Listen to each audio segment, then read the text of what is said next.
اقتدار لینے نہیں، آپ تو اسلام کی دعوت اور نیکی کی دعوت دینے کے وبرکاتہ۔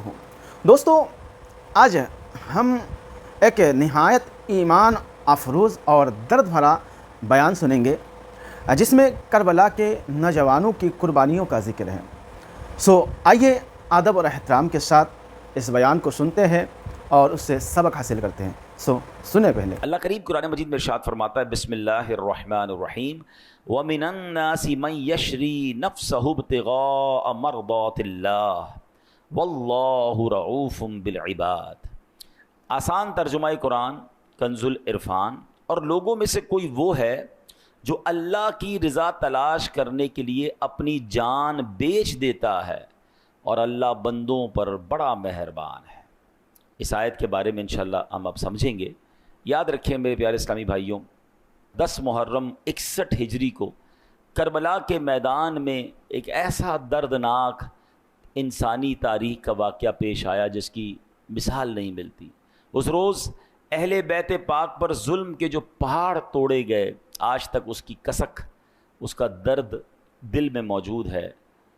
آج بھی ہم کربلا کے جب دردناک واقعات پڑھتے ہیں، سنتے ہیں، وہ اہل کربلا پر پانی کا بند کیا جانا، تپتے صحرا پر وارثانے کوثر و سلسبیل کا پیاس کو برداشت کرنا، حضرت علی اصغر کے مبارک گلے پر لگنے والا وہ تیر، حضرت علی اکبر کی بھری جوانی میں شہادت کو گلے لگا لینا، ان نیک اور پارسا خواتین کا اتنا بڑا سانحہ ہونے کے باوجود اپنی حیا اور اپنے پردے کا خیال رکھنا، آخر امام علی مقام امام حسین رضی اللہ تعالی عنہ کا دین کی سربلندی کی خاطر سر مبارک کا نذرانہ پیش کرنا، اس قیامت نما واقعے کو صدیاں بیت گئی ہیں، اپروکسیمیٹلی 1400 سال ہو گئے ہیں۔ اب آپ غور کریں، مگر آج بھی اس کا ذکر سنتے ہیں، آج بھی اس کی بات سنتے ہیں تو عاشقوں کی آنکھیں بھیگ جاتی ہیں، سینوں سے آہیں بلند ہوتی ہیں، دل ایک حسرت، مایوسی اور تمنا میں ڈوب جاتا ہے کہ کاش میں بھی وہاں ہوتا، ادب سے میں بھی اپنے سر کا نذرانہ نبی پاک کی آل کے آگے پیش کر دیتا، مگر یہ موقع ہمیں ملا نہیں۔ لیکن یہ تمنا کرنا، یہ کہتے ہیں نا کہ ان کی یاد منانا بھی بعض اوقات کیسے بخشش کا سبب بنتا ہے۔ علامہ ابن جوزی رحمۃ اللہ تعالی علیہ، بہت بڑے بزرگ گزرے ہیں، کہتے ہیں ایک مرتبہ حضرت عمرو بن لیث رحمۃ اللہ تعالی علیہ، یہ اپنے زمانے کے لیڈر تھے، ان کے سامنے ان کی فوج جمع ہوئی، جب اپنی اتنی بڑی فوج دیکھی نا تو ان کی آنکھوں میں آنسو آ گئے، دل غمگین ہو گیا، کہتے ہیں کاش امام حسین کے زمانے میں میرے پاس اتنی بڑی فوج ہوتی، میں ساری فوج لے کر جاتا، اپنے آپ کو بھی ان کے قدموں پہ قربان کرتا، اپنی ساری فوج جو ہے امام حسین کے قدموں میں قربان کرتا۔ راوی لکھتے ہیں کہ حضرت عمرو بن لیث کا جب انتقال ہوا نا تو مرنے کے بعد کسی نے پوچھا آپ کے ساتھ کیا معاملہ ہوا، تو وہ کہتے ہیں کہ جو ایک بار محبت امام حسین میں دل میں جو خیال آیا تھا نا کہ اگر میں بھی وہاں ہوتا، میری فوج بھی وہاں ہوتی اور ہم سب ان کا ساتھ دیتے، تو اللہ کریم نے اس مبارک خیال کی برکت سے میری بخشش فرما دی۔ تو اہل بیت کی محبت کی کیا بات ہے، اور جی اہل بیت سے محبت کرنا یہ ہمارے ایمان کا حصہ ہے۔ سرکار دو عالم علیہ السلام کی حدیث کا مضمون ہے کہ بندہ اس وقت تک کامل مومن نہیں ہو سکتا جب اپنی جان سے زیادہ میری جان سے یعنی مجھ سے محبت نہ کرے۔ یعنی ہم سب اپنے آپ سے زیادہ محبت کس سے کرنی ہے؟ نبی پاک علیہ الصلوۃ والسلام۔ پھر فرمایا اور اپنی اولاد سے زیادہ میری اولاد سے پیار نہ کرے۔ یعنی ہمیں اپنے بچوں، اپنی فیملی اور اپنے خاندان سے زیادہ جس سے محبت کرنی ہے وہ میرے آقا علیہ الصلوۃ والسلام کے اہل بیت سے کرنی ہے، اور یہی ہمارے ایمان کا تقاضا ہے۔ میرے پیارے اسلامی بھائیوں، یاد رکھیے یہ حادثہ، یہ جو واقعہ کربلا ہے، یہ حادثے کی طرح نہیں اس کو انٹریٹ کرنا کہ ایک انسیڈنٹ ہو گیا تھا، ایک سانحہ ہو گیا۔ سانحہ دنیا میں تو بہت سارے ہوئے ہیں، ابھی پلین کریش ہوا، کبھی ٹرین کا حادثہ، کبھی کوئی معاملہ، کبھی کہیں کوئی جنگ ہو گئی۔ یہ صرف سانحہ نہیں ہے، اس سے اشارہ ملتا ہے کہ اس واقعے کو یاد رکھوایا گیا ہے، اور اللہ اکبر، قدرت نے اس واقعے کو دلوں میں کیسے زندہ رکھا ہے، کیونکہ یہ سبق ہے، گویا یہ ایک درس زندگی ہے جو ہر سال محرم میں ہمیں یاد دلایا جاتا ہے، بتایا جاتا ہے کہ امام الانبیاء کی اولاد پاک نے کس رنگ میں زندگی کو گزارا، ان سے سبق سیکھو اور اپنی زندگی کو ایک پراپر لائن پر لے کر آئیں۔ اب میں آتا ہوں آیت کی طرف۔ اب یہ پس منظر آپ کے جب ذہن میں ہوگا تو آیت مزید سمجھنا آسان ہو جائے گا۔ اللہ کریم نے قرآن مجید میں جو ارشاد فرمایا، اب اس آیت کو میں تھوڑا سا بریک کر کے آپ کے سامنے رکھتا ہوں۔ ارشاد ہوتا ہے وَمِنَ النَّاسِ، اور لوگوں میں سے، یہاں لفظ من کا معنی ہے کچھ، یعنی لوگوں میں سے کچھ لوگ ہوتے ہیں۔ اب جس مرتبے اور ذکر کی بات آنے والی ہے، جس مقام کی بات آنے والی ہے، اس کی تمنا تو بہت سارے لوگ کرتے ہیں، اب اگر وہ مقام ملتا بہت تھوڑوں کو ہے۔ وہ شاعر کہتے ہیں نا، چاہتے سب ہیں کہ ہو اوج سریا پہ مقیم، چاہتے تو سب ہیں کہ ہوں اوج سریا پہ مقیم، پہلے ویسا کوئی پیدا تو کرے قلب سلیم۔ چاہتے تو سب عروج مل جائے، کوئی کہتا ہے یار میں بھی چاہتا ہوں دین کے لیے کوئی بڑا کام کر لوں، کوئی چاہتا ہے میں بھی چاہتا ہوں کوئی جناب دنیا میں بڑا کام کر لوں، میں بھی پاپولر ہو جاؤں، مگر کسی بھی چیز کو حاصل کرنے کے لیے اس کے تقاضے ہوتے ہیں، پہلے وہ قلب سلیم تو لائے، پھر اوج سریا ملنا ہے نا۔ تو قرآن کیا کہتا ہے؟ تھوڑے ہی لوگ ہوتے ہیں۔ وہ کون لوگ ہوتے ہیں؟ وہ کیا کرتے ہیں؟ آگے قرآن میں فرمایا من یشری نفسہ، کوئی وہ ہے جو اپنی جان بیچ دیتا ہے۔ کچھ ہی لوگ ہوتے ہیں جو اپنی جان بیچتے ہیں۔ کس کو بیچتے ہیں وہ آگے بتاتا ہوں، مگر جان ہم سارے ہی بیچ رہے ہیں۔ جان کیا ایکچولی؟ سانسیں ہیں نا۔ کوئی سانسیں فضول کام میں خرچ کر رہا ہے، کوئی سانسیں دنیا کمانے میں خرچ کر رہا ہے، کوئی اپنی سانسیں حرام کام میں خرچ کر رہا ہے، کوئی اپنی سانسیں ضائع کر رہا ہے غلط کاموں کے اندر، اور کچھ لوگ وہ ہیں جو اپنی جانیں کہاں بیچتے ہیں؟ قرآن کہتا ہے اللہ کی رضا تلاش کرنے کے لیے بیچ دیتے ہیں۔ آگے قرآن کہتا ہے واللہ رؤوف بالعباد، اور اللہ بندوں پر بڑا مہربان ہے۔ اے میرے پیارے اسلامی بھائیوں، امام عالی مقام امام حسین رضی اللہ تعالیٰ عنہ کا ویژن کیا تھا، سوچ اور مقصد جو اس پورے واقعے کے پیچھے کام کر رہا تھا، اللہ اکبر، مولانا حسن رضا خان صاحب نے یہ پوری بات، یہ ویژن ایک شعر میں سمجھایا۔ وہ کہتے ہیں مصطفیٰ بائے خریدار اس کا اللہ مشتری، خوب چاندی کر رہا ہے کاروان اہل بیت۔ اللہ اکبر۔ آپ فرماتے اس کا بائر کون تھا، اس کا سیلر کون تھا، اور پروڈکٹ کیا تھی؟ وہ کہتے ہیں سیل کرنے والے، بیچنے والے ہیں جناب رسول اللہ صلی اللہ تعالی علیہ وسلم۔ خریدار کون ہے؟ رب خرید رہا ہے، اور بیچا کیا جا رہا ہے؟ میرے آقا نے اپنی اولاد کی جانیں رب کی بارگاہ میں پیش کی ہیں۔ ایسے تربیت کی امام حسین اور اپنے خاندان والوں کی کہ سب نے کربلا میں اپنی جانیں دے دی، اور پھر کیا ہوا؟ خوب چاندی کر رہا ہے کاروان اہل بیت۔ یہ کیسا سودا ہے جس کی جو قیمت ملنی ہے، جس میں جو انعام ملنا ہے، وہ جنت کے عظیم عظیم نعمتیں ہیں، اور وہ کاروان اہل بیت نے حاصل کر لیا۔ اللہ اکبر۔ ایک اور جگہ کیا خوبصورت بات مولانا حسن رضا خان صاحب لکھتے ہیں، کس مزے کی لذتیں ہیں آب تیغ یار میں، خاک و خوں میں لوٹتے ہیں تشتگانے اہل بیت۔ دولت دیدار پائی پاک جانے بیچ کر، کربلا میں خوب ہی چمکی دکانیں اہل بیت۔ گھر لٹانا جان دینا کوئی تم سے سیکھ جائے، باتیں تو کرنا سب کو آتی ہیں، گھر لٹانا جان دینا کوئی تجھ سے سیکھ جائے، جان عالم ہو فدا اے خاندان اہل بیت۔ گھر بھی لٹایا، جان بھی لٹائی، اور یہ سب کس لیے؟ دین متین کی سر بلندی کے لیے۔ تو سبحان اللہ، اب یہ واقعہ کربلا کا جو ابتدائی مقصد تھا، جو اہم مقصد تھا، وہ کیا تھا؟ جو قرآن کی اس آیت کا جز ہے، اللہ کی رضا تلاش کرنے کے لیے، اپنے رب کو راضی کرنے کے لیے۔ آپ کو معلوم ہے امام عالی مقام کو باقاعدہ صحابہ کرام نے روکا تھا، آپ نہ جائیں۔ ایک تو بچپن میں مشہور تھا، مدینہ منورہ میں بہت سارے صحابہ کرام کو معلوم تھا، خود نبی پاک کو معلوم تھا، بلکہ امام حسین کو معلوم تھا کہ آپ شہید ہو جائیں گے، مگر جب مدینے سے کربلا جانے کا وقت آیا تو اس وقت بھی کئی صحابہ کرام نے روکا کہ آپ مت جائیے، کوفہ جانے کا وقت ہے۔ کہا کوفہ والے وفا نہیں کرتے، حضور آپ نہ جائیں۔ اور صحابہ کرام کو یہی خوف تھا کہ یہ کہیں وہی وقت تو نہیں کہ جس میں ان کو شہید ہونا ہے، اور اسی سفر میں یہ شہید نہ کر دیے جائیں۔ اللہ اکبر۔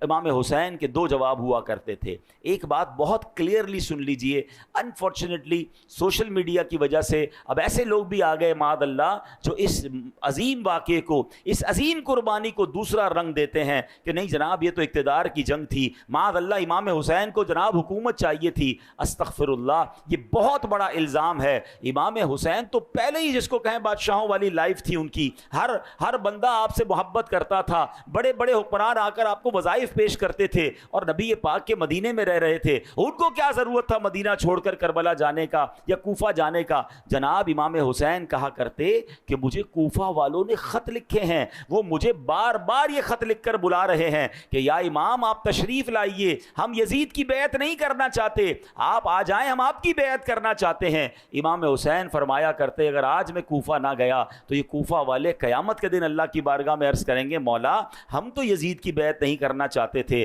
ہم تو امام حسین کو بلاتے رہے، وہ تشریف نہ لائے، ہم ان کی بیعت نہ کر سکے. یہ دینی ذمہ داری تھی، یہ ان کا درد تھا جو امام حسین وہاں پر گئے. تو یاد رکھیے آپ جنگ لڑنے نہیں، آپ اقتدار لینے نہیں، آپ تو اسلام کی دعوت اور نیکی کی دعوت دینے گئے تھے. ارے کوئی لڑائی کرنے اپنے بیوی بچوں کو لے کر جاتا ہے، کوئی 6 مہینے کے علی اصغر رضی اللہ عنہ کو لے کر جاتا ہے. آپ تو دعوت پر گئے تھے، بلاوے پر گئے تھے. اچھا جب صحابہ کرام آپ کو انٹرسیپٹ کر رہے تھے نا کہ نہ جائیں، آپ نہ جائیں، وہاں معاملات اچھے نہیں ہیں، تو امام حسین نے اپنا ایک نمائندہ بھیجا حضرت مسلم بن عقیل رضی اللہ عنہ جو آپ کے کزن بھی تھے کہ آپ جا کر پہلے حالات دیکھیں. اب اللہ کی شان دیکھیں، جب وہ وہاں پہنچے تو کوفہ والوں نے ہزاروں کی تعداد میں آپ کی بیعت کرنا شروع کر دی. Everybody come and join ہم. آپ تو بہت خوش ہوئے کہ اتنی عزت دے رہے ہیں، سارے یزید کے خلاف ہیں، سارے امام حسین کے چاہنے والے ہیں. تو انہوں نے امام حسین کو لیٹر لکھ دیا کہ حضور اب آپ آ جائیں کوفہ، یہاں تو معاملہ بڑا اچھا ہے. مگر وہاں خط لکھنا تھا اور یہاں کوفیوں نے بے وفائی کرنا شروع کی. اب ابن زیاد نے ان کوفہ والوں کو ڈرایا کہ یہ تم کیا کر رہے ہو، اگر تم نے یزید کے خلاف جانا شروع کیا تو میں تمہیں تباہ کر دوں گا، تمہاری پراپرٹی ضبط کر لوں گا، تمہارے لوگوں کو قتل کر دوں گا. ایک ایک کر کے لوگ دور ہوتے گئے. حضرت مسلم بن عقیل کے پاس کوئی نہیں تھا، مگر آپ کے وہ تاریخی جملے تھے. آپ کہتے ہیں مجھے اپنی جان کی پرواہ نہیں ہے، مجھے امام حسین کی فکر ہے کہ میرا خط لکھنے کی وجہ سے وہ مدینہ منورہ سے مکہ اور اب مکہ سے کوفہ کے لیے روانہ ہو چکے ہوں گے. بہرحال صحابہ کرام پھر بھی روکتے رہے. تو امام حسین کا تاریخی جواب سنیے گا. آپ فرماتے ہیں کہ مجھے خواب میں میرے نانا جان کی زیارت ہوئی ہے اور میرے آقا نے مجھے ایک ذمہ داری سونپی ہے، میں یہ ذمہ داری ضرور نبھاؤں گا. عرض کیا کہ حضور وہ خواب میں کیا ذمہ داری دی گئی ہے؟ تو حضرت امام حسین فرماتے ہیں یہ وہ راز ہے جو میں جیتے جی کسی کو نہیں بتاؤں گا.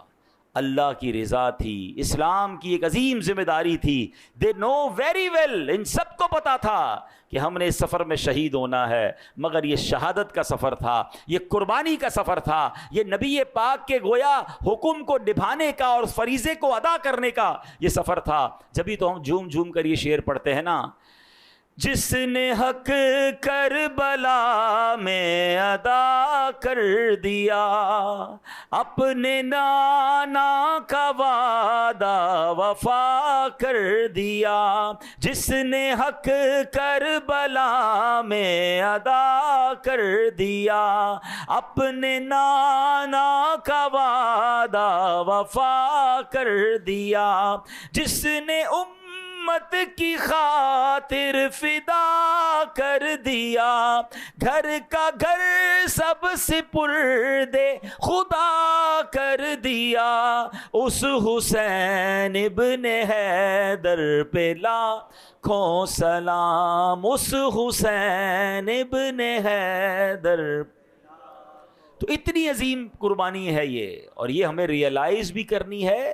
اچھا ایک اور چیز میں کرنا چاہتا ہوں، یہ نارملی بیانات میں ینگسٹر یا بڑی عمر کے لوگ آ رہے ہیں، مگر ہمارے بچے نہیں ہوتے، اور ہماری یہ ذمہ داری بنتی ہے کہ یہ جو واقعات ہیں یہ اپنے بچوں کو بھی سنائیں، ہماری آنے والی نسلوں کو بھی پتہ چلے کہ یہ اسلام کتنی قربانیوں سے اور کس قدر عظیم داستانیں ہیں، تاکہ وقت پڑے تو مال قربان کرنا، وقت دینا، اللہ کرے جب دین کے لیے ضرورت پڑے تو اپنی جان قربان کرنے سے بھی ہم پیچھے نہ ہٹیں.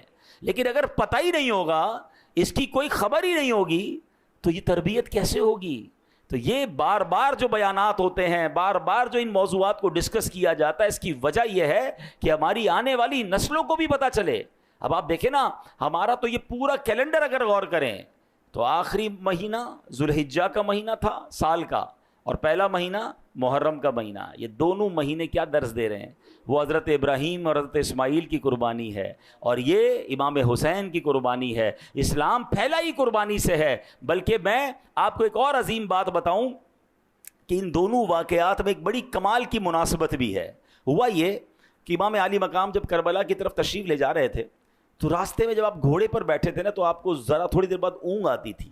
جب اونگ آتی تھی تو آپ بیدار ہوتے تھے، جب آنکھ کھلتی تھی تو آپ کہتے تھے انا للہ و انا الیہ راجعون والحمد للہ رب العالمین، یعنی ہم اللہ پاک کے ہیں، اسی کی طرف لوٹنا ہے، اور سب تعریفیں اللہ رب العالمین ہی کے لیے ہیں۔ 2-3 بار ایسا ہوا تو جب یہ معاملہ دیکھا تو آپ کے بڑے بیٹے حضرت علی اکبر رضی اللہ تعالیٰ قریب آئے اور کہا بابا جان آپ تھوڑی دیر بعد یہ پڑھ رہے ہیں انا للہ و انا الیہ راجعون والحمد للہ رب العالمین، اس کی کیا وجہ ہے؟ تو آپ فرماتے بیٹا مجھے اونگ آتی ہے تو میں دیکھتا ہوں کہ ایک شخص گھوڑے پر سوار ہے اور کہہ رہا ہے لوگ سفر کر رہے ہیں اور موت ان کی طرف بڑھ رہی ہے، شہادت ان کی طرف بڑھ رہی ہے، یعنی شہادت کا وقت آ پہنچا ہے۔ حضرت علی اکبر نے عرض کیا بابا جان آپ یہ دیکھ رہے ہیں؟ امام حسین نے فرمایا ہاں میں یہ دیکھ رہا ہوں۔ تو کہا اے بابا جان کیا ہم حق پر نہیں؟ امام حسین فرماتے ہم بالکل، خدا کی قسم ہم حق کے راستے پر ہیں۔ تو حضرت علی اکبر فرماتے پھر کوئی مسئلہ نہیں، ہم اللہ کی راہ میں جان دینے کے لیے راضی ہیں۔ ذرا اس باپ بیٹے کی گفتگو دیکھیے گا، کسی اور باپ بیٹے کی گفتگو یاد آ رہی ہے؟ حضرت ابراہیم نے کہا تھا نا اپنے بیٹے کو کہ اے بیٹا میں نے خواب دیکھا ہے کہ ہم تمہیں ذبح کرنا ہے۔ تو بیٹے نے کیا کہا تھا؟ یہ بابا جان اگر اللہ کا حکم ہے تو آپ کیجئے جو آپ نے کرنا ہے، آپ ہمیں صبر کرنے والا پائیں گے۔ صدیوں بعد اسی ابراہیم کی اولاد میں علیہ السلام ایک ایسا خاندان بھی ہے جو باپ بھی جا رہا ہے، بیٹا بھی جا رہا ہے، سفر بھی کربلا کا ہے، اور باپ کو خواب میں بتایا جا رہا ہے کہ شہادت کی طرف بڑھ رہے ہیں۔ اللہ اکبر، یقیناً وہ عظیم قربانی ہے۔ ارے یہاں تو سارا خاندان قربان ہونے جا رہا ہے، باپ بھی قربان ہونے جا رہا ہے، بیٹے بھی قربان ہونے جا رہے ہیں، مگر کمال یہ ہے کہ اللہ کی رضا پر راضی رہنا ہے۔ کیا سناتا ہم نے قرآن میں کہ اللہ کی رضا پانے کے لیے کچھ لوگ ہیں جو اپنی جانوں کا سودا کرتے ہیں اللہ کی رضا تلاش کرنے کے لیے۔ انہیں معلوم تھا رب کی رضا شہادت میں ہے تو ہم شہید ہونے کے لیے تیار ہیں۔ اے میرے پیارے اسلامی بھائیوں، کاش یہ بات ہمیں سمجھ آ جائے۔ یہاں ایک اور بات سوچنی ہے، شہادت کی طرف جا رہے ہیں اور امام علی مقام کی زبان پر الفاظ کیا جاری ہیں؟ الحمدللہ رب العالمین۔ ہائے ہائے ہائے، اللہ کرے کہ یہ جذبہ مل جائے کہ مشکل آئے تو شکوہ نہ ہو، زبان پر اس حال میں بھی رب کا شکر ہو۔ وہ کہتے ہیں نا اللہ کے جو نیک بندے ہوتے ہیں نا، بڑی کمال کی بات ہے تھوڑی گہری بات، اگر آپ سمجھ جاؤ گے تو اس کا بڑا کمال کا لطف ہے۔ فرماتے ہیں عام لوگوں کا جہاں مقام صبر ہوتا ہے، اللہ والوں کا وہ مقام شکر ہوتا ہے بڑی گہری بات۔ یعنی ہم عام لوگ جہاں تکلیف میں ہوتے تو کیا کرتے ہیں؟ اول تو صبر بھی نہیں کرتے، لیکن صبر کر جائیں تو بڑی بات ہے۔ فرمایا جو عارفین ہوتے ہیں، جو اللہ والے ہوتے ہیں، وہ اس مقام پر شکر کرتے ہیں کہ اللہ نے ہمیں آزمایا ہے، اور اس نے اسی لیے آزمایا ہے کہ ہم جب صبر کریں گے تو ہمیں بڑی نعمتیں عطا فرمائے گا۔ تو وہ تکلیف کا بھی استقبال کرتے تھے، وہ پرابلم کو پر بھی گویا انجوائے کر رہے ہوتے تھے کہ چلو رب نے رحمت بھیجی تھی، ابھی رب نے ہی مشکل بھیجی ہے۔ حضرت فتح موصلی رحمۃ اللہ تعالی علیہ بہت بڑے بزرگ گزرے ہیں۔ ایک بار آپ کی زوجہ کہیں جا رہی تھی، پیر پہ ٹھوکر لگی، ان کے پیر کا جو ناخن تھا نا وہ اکھڑ گیا۔ اب مجھے بتائیں پیر کا ناخن اکھڑ جائے کتنی تکلیف ہوتی ہے، چیخ نکل جائے۔ آپ مسکرانے لگی۔ کسی نے کہا آپ کو پیر کے ناخن سے تکلیف نہیں پہنچی؟ تو آپ فرماتی تکلیف تو پہنچی، مگر جو اس پہ مجھے بعد میں ثواب ملنا ہے نا، اس صبر کرنے پر مجھے وہ ثواب نظر آ رہا ہے، اس لیے مجھے خوشی ہو رہی ہے۔ اللہ کرے یہ سیکھیں ہم۔ دیکھیں کربلا کے واقعات صرف سننے کے لیے تو نہیں ہے نا، ہم ان کو سن کر سیکھیں کہ مشکلیں آئیں تو اس پر صبر کریں۔ اللہ نے اگر کوئی فیصلہ فرمایا ہے میرے اور آپ کے بارے میں تو اس فیصلے پر راضی ہوں، دعا کرنے کی اجازت ہے، مگر کمپلین نہ ہو، شکوہ نہ ہو کہ پتہ نہیں میرے ساتھ ہی ایسا ہوتا ہے، پتہ نہیں میری کیا غلطی ہو گئی، نہ جانے میرے گھر میں یہ مصیبت کیوں آ گئی۔ ارے اللہ کے بندوں، ہو سکتا ہے ہمارے گناہ معاف کروانے آئی ہو۔ اور جو لوگ صبر نہیں کرتے، اللہ کی طرف سے آزمائش آئے اور صبر نہیں کرتے یا نعمت پر شکر نہیں کرتے، ذرا حدیث قدسی سنیے گا، یہ ہلا دینے والی حدیث ہے۔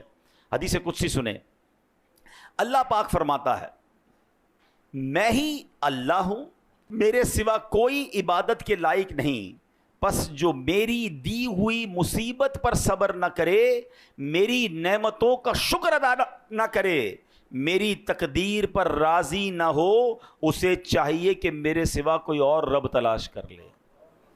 اب بتائیے کیسا جھنجھوڑنے والا کلام ہے کہ بندہ اللہ پاک کی تقدیر پر، اس کے فیصلوں پر جو راضی نہیں رہتا، اسے گویا دھتکارا جا رہا ہے، فرمایا جا رہا ہے کہ وہ بندہ کہلانے کا ہی حقدار نہیں ہے، اصل میں بندہ ہی وہی ہے جو اللہ کے فیصلوں پر راضی رہتا ہے۔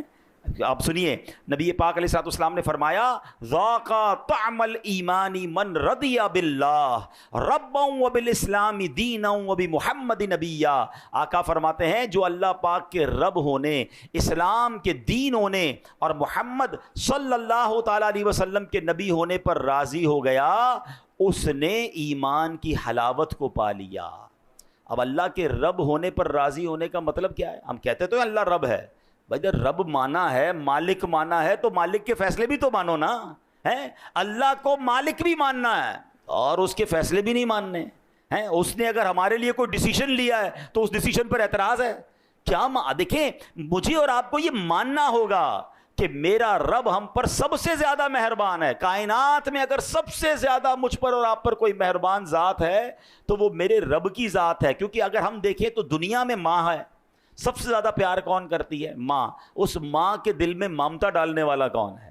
وہ میرا رب ہے۔ بچپن سے لے کر آج تک جس نے پالا، جس نے ہمیں کھلایا پلایا، سانسیں دی، عزت دی، دولت دی، یہ کون ہے؟ یہ رب ہے۔ تو جو اتنی محبت کرنے والا ہے، اگر اس نے کوئی مشکل بھیجی ہے، کبھی ماں ڈاکٹر کے پاس لے کر نہیں گئی تھی؟ انجیکشن نہیں لگوایا تھا ماں نے، تکلیف ہوئی تھی نا، روئے تھے ہم بچپن میں جب انجیکشن لگا تھا۔ آپ بچے کو ویکسینیشن کے لیے لے جاتے ہیں نا، چھوٹے بچے کو کتنا روتا ہے، آپ اس کو انجیکشن لگا کے تکلیف کیوں پہنچا رہے ہیں؟ آپ تو پیار کرتے ہیں اس سے۔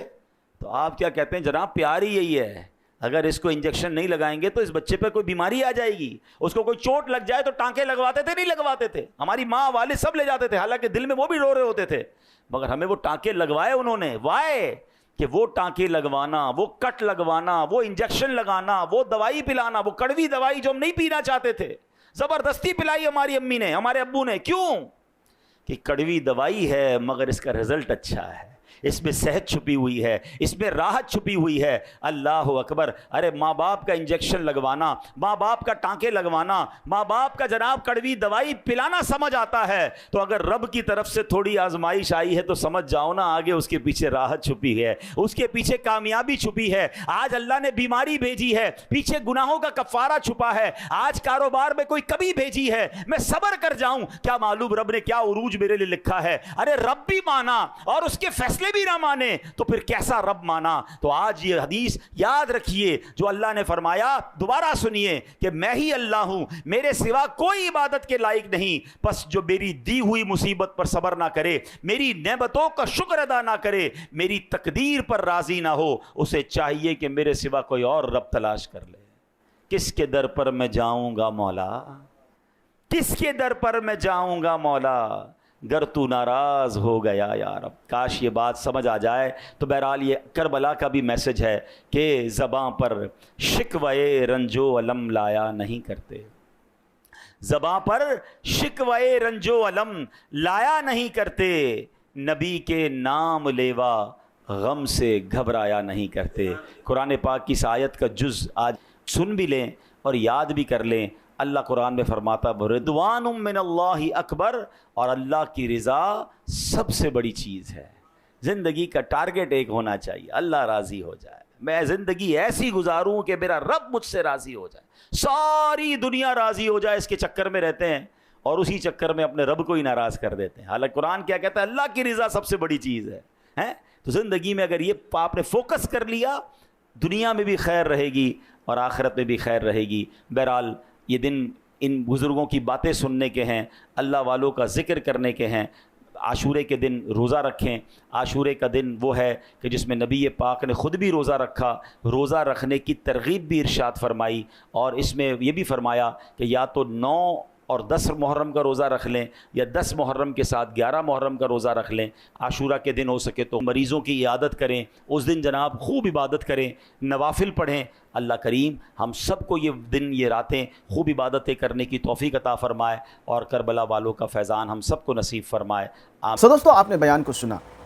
دوستو یہ بیان اگر آپ کے دل کو چھو گیا ہو تو اسے دوسروں تک شیئر کریں تاکہ کربلا کے نوجوانوں کی قربانیوں اور ان کے پیغام صبر و وفا اور حق پر ثابت قدمی سے زیادہ لوگ واقف ہو. اللہ تعالی ہمیں اہل بیت اطہار سے محبت اور ان کے نقش قدم پر چلنے کی توفیق عطا کرے. آمین.